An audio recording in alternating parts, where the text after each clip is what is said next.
अब हम देखेंगे कि अगर डब्ल्यूबीसी के नंबर में वेरिएशंस आए तो उन टर्म्स को क्या कहेंगे। इन्हें डिटेल्स में पढ़ेंगे हम बाद में, बट अभी हम उन टर्म्स को जान लेते हैं।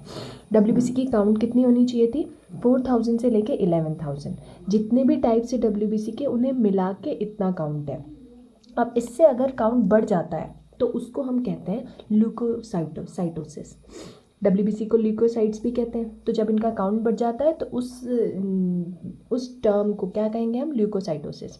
और अगर ये 4000 से भी कम हो जाते हैं सारे मिला के भी, तो वो हो जाती है, उस डिसीज़ का नाम हो जाएगा ल्यूकोपीनिया।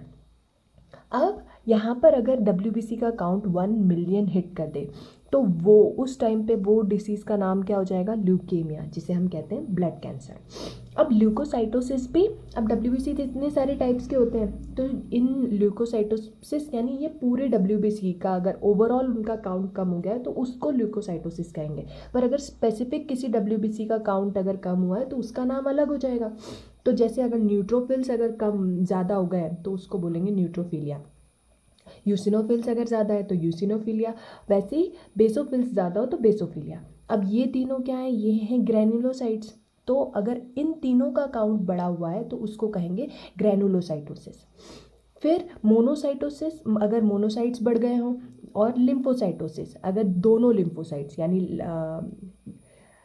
टी सेल्स और बी, टी लिम्फोसाइट्स और बी लिम्फोसाइट्स दोनों बढ़ गए हो तो उसे कहेंगे लिम्फोसाइटोसिस। और अगर ये दोनों मोनोसाइट्स और लिम्फोसाइट्स दोनों बड़े हुए हैं तो ये कौन से थे? ये अग्रैनुलोसाइट्स थे, तो इसका क्या नाम हो जाएगा? अग्रैनुलोसाइटोसिस। वैसे ही सेम कंसेप्ट यहाँ पे ल्यूकोपीनिया में भी काम करेगा। अगर न्यूट्रोफिल्स कम हो गए तो वो न्यूट्रोपीनिया, यूसिनोफिल्स कम हुए तो यूसिनोपीनिया, बेसोपीनिया, और अगर ये तीनों कम हो गए तो फिर वो हो गया ग्रैनुलोसाइटोपीनिया।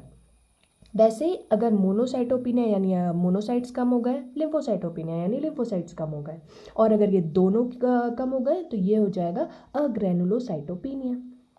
Okay, thanks for watching.